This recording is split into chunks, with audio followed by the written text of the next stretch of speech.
Washington is currently trying to build the legal guardrails for generative artificial intelligence. At the center of that effort is the GUARD Act, a bill that cleared its early hurdles with unusual speed. On April 30th, the Senate Judiciary Committee advanced the legislation with a flawless 22-0 bipartisan vote. The bill's lead author, Senator Josh Hawley, secured unanimous support to move the protections forward. But that momentum stopped at the Senate floor. The bill has sat untouched on calendar number 406 for over 41 days. The delay comes down to what the bill actually requires. It imposes strict private sector mandates, most notably forcing age verification across the entire AI industry. It backs those requirements with criminal prohibitions and civil penalties of up to $100,000 per violation. A unanimous committee vote means nothing if the legislation lacks the mechanical engine required to survive the rules of the Senate floor. The mechanical trap beneath the GUARD Act is a 1995 law called the Unfunded Mandates Reform Act. This statute sets hard inflation-adjusted limits on what Congress can force companies to do. For fiscal year 2026, the threshold for private sector mandates is roughly $218 million. Forcing the entire AI industry to build and maintain age verification systems will almost certainly cost more than $218 million. Guaranteeing the bill breaches the Congressional Budget Office limit. Above-threshold CBO scores trigger a bottleneck. Any single senator can freeze the bill, forcing a 60-vote test. The 988 SAFE Act solves this. It creates a dedicated funding source, a procedural bypass that routes the legislation completely around the veto trap. The timing dictates the outcome. If a funding mechanism is placed on the public record before the budget score lands, that high compliance price simply becomes mathematical proof that the funded model works. The 988 SAFE Act is engineered to neutralize a single senator blockade before the opposition even has a chance to raise it. Beyond Senate procedure, the bill addresses a severe technical failure in how the AI industry handles users in distress. Right now, the standard safety protocol is static deflection. A chatbot simply displays the 988 phone number on the screen. OpenAI's internal metrics show that approximately 1.2 million users a week exhibit explicit signs of possible suicidal planning in their prompts.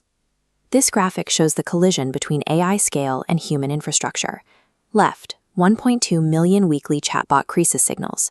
Right, 71. While a traditional phone line pays up to 60 cents a month to support crisis infrastructure, chatbot products generating massive volumes of crisis interactions pay exactly nothing. The industry is offloading a massive, unpriced safety cost directly onto a publicly funded crisis network that is already cracking under the strain. The SAFE Act corrects this by introducing a straightforward financial mechanism. Covered AI products must pay a 3% user fee on their United States consumer revenue. The fee is targeted. Products earning less than $5 million in revenue, as well as business-to-business API licensing, are completely exempt from the base. The revenue goes to a Treasury trust fund with 3 outputs: staffing the 988 call centers, funding state and federal enforcement, and building warm handoff infrastructure. A warm handoff forces a company to stop relying on a static phone number.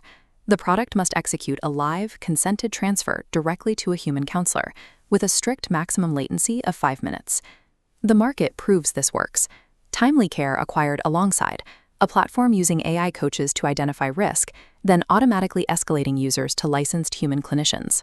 The legislation forces the industry to abandon cheap text on a screen and replace it with a funded, low-latency, engineered human connection. This requirement arrives just as the major players face the pressure of the public markets. Both Anthropic and OpenAI filed confidential draft S1 registration statements in early June. A public listing creates a structural conflict. The market demands continuous quarterly engagement growth, meaning any safety intervention that cuts a user session short inherently damages the bottom line. We can see the shape of that problem in the Center for Democracy and Technology's recent taxonomy of manipulative AI design patterns. Behaviors classified as emotional dependency cultivation shift from being a safety hazard into a reliable revenue driver once a company has to answer to quarterly shareholders. But this growth model carries a massive unpriced risk for their underwriters. These companies face an open-ended legal liability tail for user harm, including potential wrongful death claims. This exposure is already active. Ongoing litigation, like the state of Florida's recent lawsuit against OpenAI, makes this legal threat a material risk right now.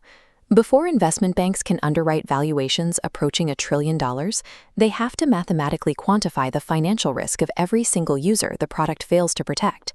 The SAFE Act provides the exact mathematical certainty those underwriters need through the Section 206(d) statutory safe harbor. For a chief financial officer, this is a straightforward choice. On one side sits the chaotic, uninsurable threat of an endless negligence docket. The SAFE Act offers a trade. Executing a warm handoff to a counselor shields the company from liability after the transfer. A known 3% fee is vastly cheaper than an unpriced liability tail. It gives the AI industry its insurable risk cap, while handing the 988 network its capacity funding, allowing the GUARD Act to clear the Senate floor and solving the gridlock simultaneously. The draft legislation treats regulation as a systems engineering problem. It leverages the industry's own demand for an IPO valuation to build and fund a functional crisis response net.